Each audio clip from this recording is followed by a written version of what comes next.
This portion of the news brought to you by McDonald's. McDonald's, I'm loving it.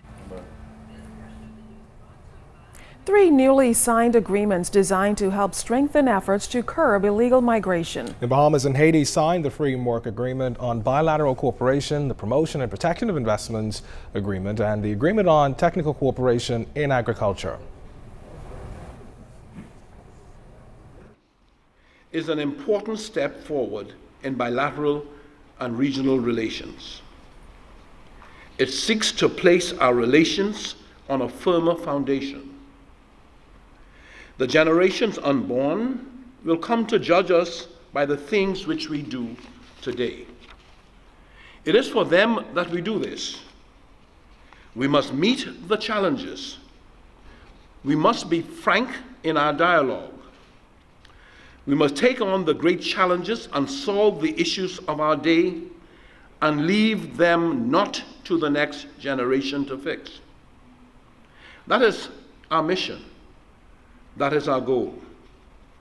We must fix the migration issue, but we must also secure a better future. This visit and the signing ceremony reflect the desire of our governments to harmonize and to strengthen our relationship. These agreements are the result of lengthy negotiations, courage, and inspiring works of our delegations and technicians. Thus, I just wanted to let you know that your work do not go unnoticed. Well, Haitians residing in the Bahamas face social and economic deprivation and are constantly in fear of being detained or deported. Now, the issue of statelessness was addressed by the Haitian President Michel Martelly, who was in the country also discussing trade with government officials. Janina Will Ferguson tonight tells us that Martelly hopes to conduct an audit of Haitians everywhere to see how the issue can be resolved. Haitian President Michel Martelly says he's concerned about the issue of stateless people of Haitian descent living in the Bahamas. Children born in the Bahamas to Haitian migrants who have entered the country illegally are categorized as stateless. They're unable to open bank accounts, receive documents, and many times can't legally work in the Bahamas. This leaves many of them in poverty and many times living in shantytown. There's a call by my government to address the issue of stateless Haitians, people who have no papers that we're working on. We have studied already right after the issue with the Dominican Republic. We have realized that in certain cases Haitians did not have papers. So we're working at that level. Earlier this year, the Dominican Republic government stripped about 200,000 persons of their Dominican citizenship because of the immigration status of their parents. This was also done to bring relief to their Haitian illegal migrant problem. The Haitian Constitution, however, allows a person to obtain citizenship if they have at least one parent who was born in Haiti and who has never renounced their citizenship, meaning that persons born in the Bahamas to a native-born Haitian would become a Haitian national at birth. But Martelly says the issue is not that easy. But I must tell you that there are many different cases and we need to treat them on a case-by-case basis. Haitian citizenship by descent is limited to the first generation. In the report conducted by the Bahamas Constitutional Commission, it was noted that even where persons falling into this category are entitled to Haitian citizenship, most won't obtain a Haitian passport. They typically move toward Bahamian citizenship at 18. President Martelly says a call is being made to take an audit of Haitians worldwide. But yes, the state today wants to be able to identify every Haitian. If you don't know your people, if you don't know how many of them are out there, how can you have a good program for them? How can you even think of them in your programs? So yes, we are working on a few cases until we can identify, evaluate other cases and find the right solution. Now, there are no real figures on the amount of stateless persons living in the Bahamas, and by what has been described as a lengthy application process, generations of Haitian descendants are left living in the Bahamas without any nationality. Janina Will Ferguson, ZNS Network News.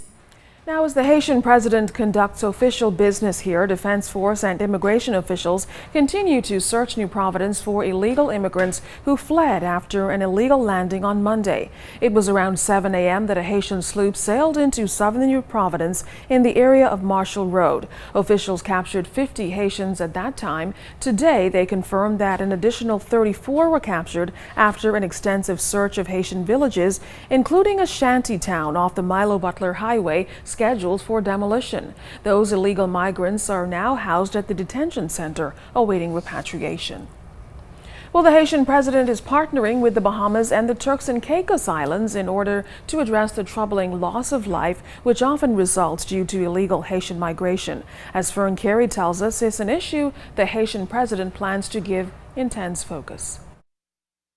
Over the years, hundreds of Haitian nationals drowned on the high seas in search of a better life. Last year, 8 Haitian nationals, including a boy, died at sea off Holmes's Rock, Grand Bahama, in an apparent human smuggling operation. Similarly, another group of 12 drowned off Abaco in June of 2012. Every time a Haitian dies trying to get a better life, at the level of the state, we feel like we're responsible for not doing enough. And yet we're doing a lot. After the earthquake, we were able to remove out of tents about 92% of Haitians living under those tents. I'm talking about 1.5 million people living under the tents. Today we have about 140,000 people left to be removed under the tents. So yes, it's a huge number, but compared to what has been done, it's very interesting. So we are doing a lot. With the Bahamas government spending $1.2 million to repatriate Haitians last year, the Haitian president noted that efforts are being made to enhance their agricultural sector in order to provide much-needed jobs there. So I had proposed to the Prime Minister to bring some investors down to the north side of Haiti, where those people live from, and create a better environment for them. Because the people that come here, they don't come here because they don't love their country. They come here trying to get a better life. So if we can bring that better life to them by getting investors go in Haiti, invest in banana, in mango, in corn, in rice, in what? Vegetables. And then in return you can again buy these goods from those people. Well, they're good enough. Then they'll have a job. You will be creating wealth for these people in Haiti. You'll be preserving your wealth here because they won't be coming here to get jobs from you or to create or to live. And in order to ensure sustainable progress, Mr. Martelly noted that a heavy investment is also being made in young people. Fern Carey, Stateless Network News. Well, the Haitian president also paying a courtesy call on Governor General Her Excellency Day Marguerite pending at Government House today. He also traveled to Parliament Street, where he met with the leader of the official opposition, the Honorable Dr. Hubert Minnis, and other members of the opposition. During the cordial meeting, both sides discussed matters of mutual interest, including illegal migration, among other things. The Haitian president is in town, as we said earlier, for trilateral talks with the Bahamas and the Turks and Caicos Islands. Well, the Haitian president continued making the rounds today as he addressed members of the business community about investment opportunities in Haiti. He told those gathered at the Bahamas Chamber of Commerce and Employers Confederation luncheon at the British Colonial Hilton that Haiti is a land of opportunity that is welcoming Bahamians to invest in the energy, agriculture, and construction sectors. He believes creating jobs in Haiti could help fix the immigration problem. I was talking to the Prime Minister and he told me we are right now investing $232 million to protect the Bahamian coast, including protecting the Bahamas from having Haitians coming, both people. And I was like, well, if we did invest some of that money in Haiti, it would be good too. Bahamian could make money. Haitians would work there. We would create wealth there. We would protect jobs here, because when Haitians come here, somehow they distract things here. So it's a win-win situation. Well, still to come live on the Bahamas tonight, graduates of the national training agencies share their future plans. That's the lead as they come off the bend, and here comes Rudy. And then in sports, find out how the fireman Chris Brown did in the 400 semifinal. You're watching the Bahamas Tonight live. And devoted are just some of the words used to describe Edmund Moxie Sr. We'll tell you about the memorial service held in his honor today by the Free National Movement coming up. This portion of the news was brought to you by McDonald's. McDonald's, I'm loving it.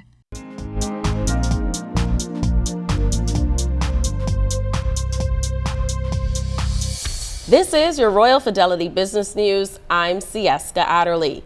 A top accountant says business in the local industry is largely flat. Lawrence Lewis, a partner at the Deloitte & Touche firm, revealed the accounting industry very much reflects business activity overall in the country.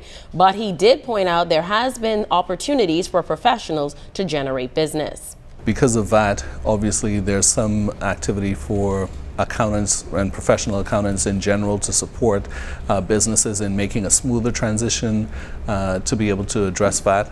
But largely it is flat.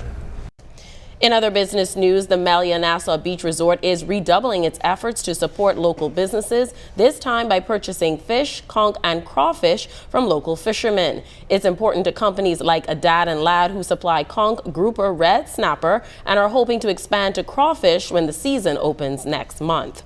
And in international news, an anti-monopoly investigation into U.S. technology giant Microsoft has been launched by Chinese authorities. China's State Administration for Industry and Commerce says it was looking into alleged monopoly actions by the company. The announcement came after Chinese regulators visited some of Microsoft's local offices. The company says it will address any concerns the Chinese government may have. This has been your Royal Fidelity Business News. I'm C.S. Statterly.